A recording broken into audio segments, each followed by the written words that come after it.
Good morning students, I am here again and today we are going to start a new topic जो है हमारे chapter number 5 का our environment. इसमें हम पढ़ने वाले हैं ऑब्जेक्टिव क्वेश्चन, जो इम्पॉर्टेंट ऑब्जेक्टिव क्वेश्चन जिसमें आपको अगर कोई कन्फ्यूज़न हो तो वो भी क्लियर हो जाए।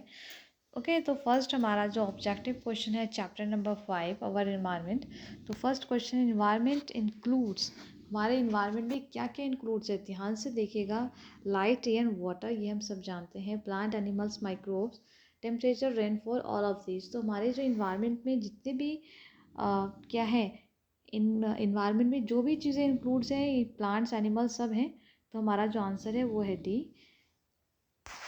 All of these. Second question है, among these which is linear arrangement of organism. Linear arrangement कैसा होता है, यानी कि वन ऐसे ऐसे जो लीनियर अरेंजमेंट है वो होगा। तो लीनियर अरेंजमेंट फूड चेन में होता है, ट्रॉफिक लेवल में नहीं होता, वेब में नहीं होता, कम्युनिटी में नहीं होता। तो जो लीनियर अरेंजमेंट है वो किस में है, वो है हमारा फूड चेन में। अब नेक्स्ट क्वेश्चन है, इकोसिस्टम इंक्लूड, हमारे जो इकोसिस्टम है उसमें क्या क्या इंक्लूड है। देखिए, लिविंग ऑर्गेनिज्म है, हम सब जानते हैं कि लिविंग ऑर्गेनिज्म है, नॉन लिविंग है, both living and non living organism दोनों हैं, sometimes living and sometimes non living. No, that's not true. तो option C is the correct answer. हमारा जो इकोसिस्टम है उसमें लिविंग एंड नॉन लिविंग दोनों ऑर्गेनिज्म प्रेजेंट होते हैं, यानी कि एबायोटिक एंड बायोटिक दोनों कंपोनेंट्स प्रेजेंट हैं। तो हमारे इकोसिस्टम में option C is the correct answer, B, both and living and non living organism are present in our ecosystem.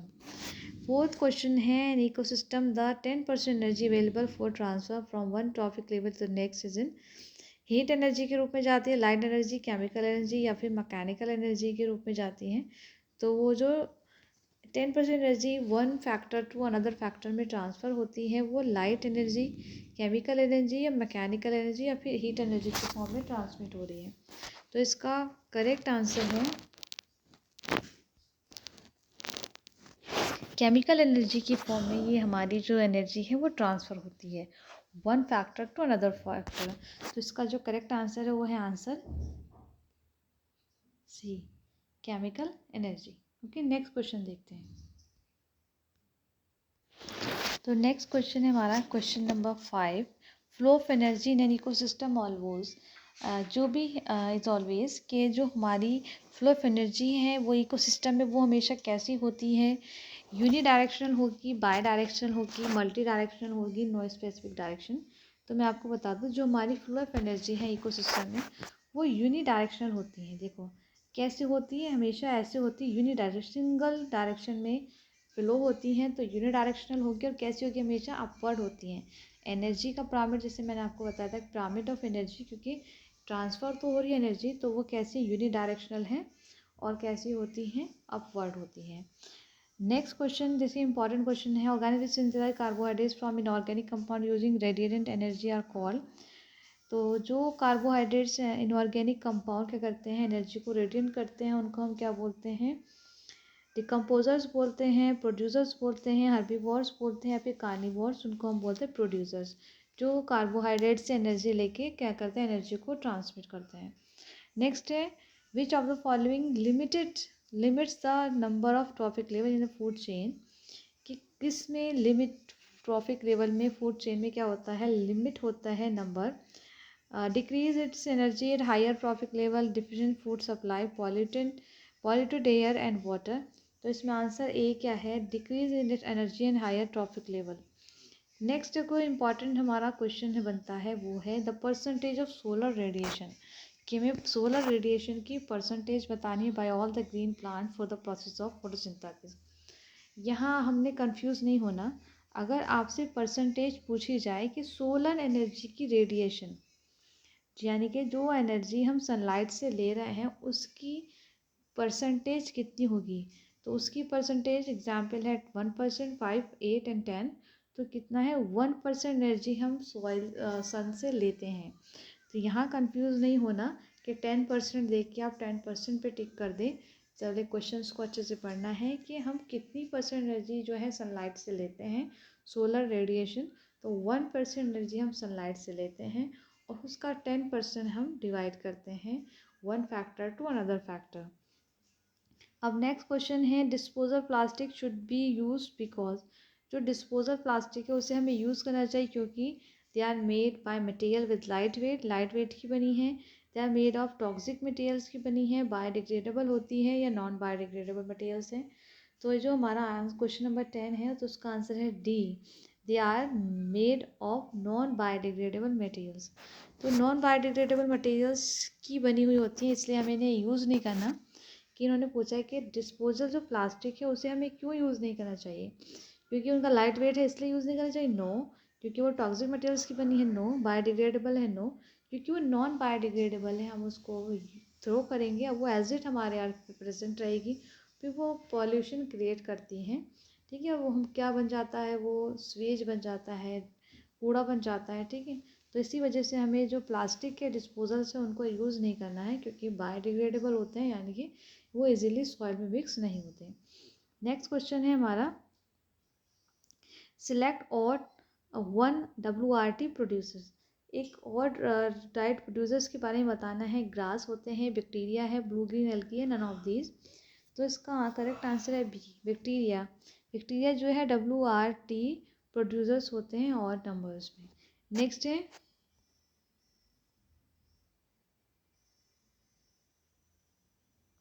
the succeed in forging an agreement to free CFC production। CFC production को agreement देने के लिए कौन सी gas और कौन सा rule है, वो UNESCO, WHO, UNEP, WWF। तो कौन सा है, वो है 13 का सी, UNEP। UNEP क्या होता है, इसने क्या किया था, forging an agreement to freeze CFC production. CFC production को क्या किया था, इसे फ्रीज करने के लिए यूज़ किया था। कौन सी है, UNEP।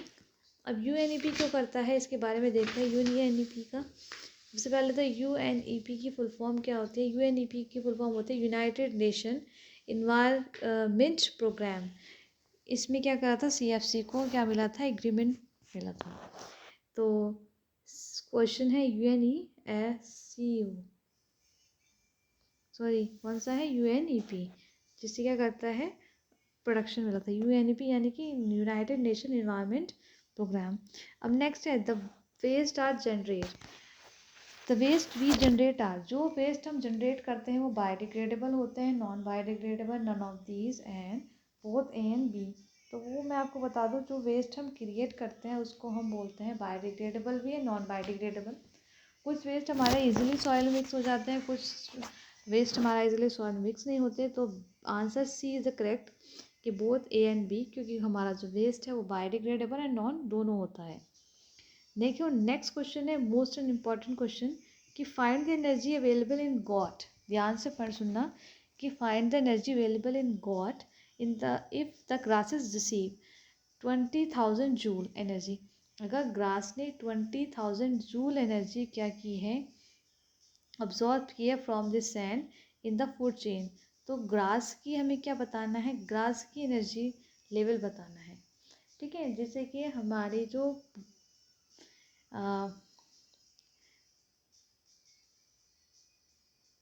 कितनी है, 20,000 ली है। If the grass is receive, अगर ग्रास ने 20,000 ली है तो गॉड के पास कितनी एनर्जी होगी, तो यानी कि 10% एनर्जी ट्रांसफ़र करते हैं। तो देखिए यहाँ पे अगर गॉड के ग्रास के पास में 20,000 एनर्जी है, ठीक है, और कितने परसेंट एनर्जी ट्रांसफ़र करते हैं, तो गॉड कौन से नंबर पे है, सेकंड नंबर पे है। तो 10% का 20,000 का 10% कितना हो जाएगा, 2,000।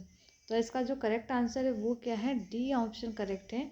तो यहाँ ध्यान रखना, ऐसे मत कर देना कि 20,000 2,000, फिर लाइन की भी सबकी निकालते हैं। हमें सिर्फ यहाँ किसकी निकालनी है, हमें सिर्फ यहाँ गॉड की निकालनी है, क्योंकि ये ग्रासेस की एनर्जी 20,000 दी है और हमें पता है जो एनर्जी ट्रांसफ़र होती है वो 10% होती है। तो इसका जो करेक्ट आंसर है वो है 2,000 जूल। अब next which of the following is non biodegradable polythene. Non biodegradable polythene के बारे में बताना है, वो क्या होती है, DDT, पेपर, वुड, स्वेज। तो DDT जो है नॉन बायोडिग्रेडेबल पॉलिथीन होती है, तो इजीली सॉइल में मिक्स नहीं होती। अब नेक्स्ट क्वेश्चन देखते हैं,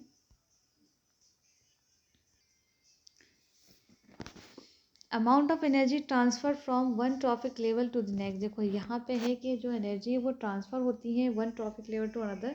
तो इसमें जो करेक्ट आंसर है वो 10%। आँख बंद करके हमें लगा देना है 10%। लेकिन सोलर से जो हम एनर्जी ले रहे हैं वो कितनी परसेंट लेते हैं, 1% लेते हैं। कार्निवोर्स रिप्रेजेंट होते हैं प्राइमरी कंज्यूमर के नाम से, producer, secondary and tertiary consumer and phytoplankton. तो कार्निवोर्स जो हैं वो प्रोड्यूस होते हैं सेकेंडरी एंड टर्शरी कंज्यूमर्स के नाम से। ठीक है, नेक्स्ट क्वेश्चन है हमारा green house effect. Green house effect किसे कहते हैं?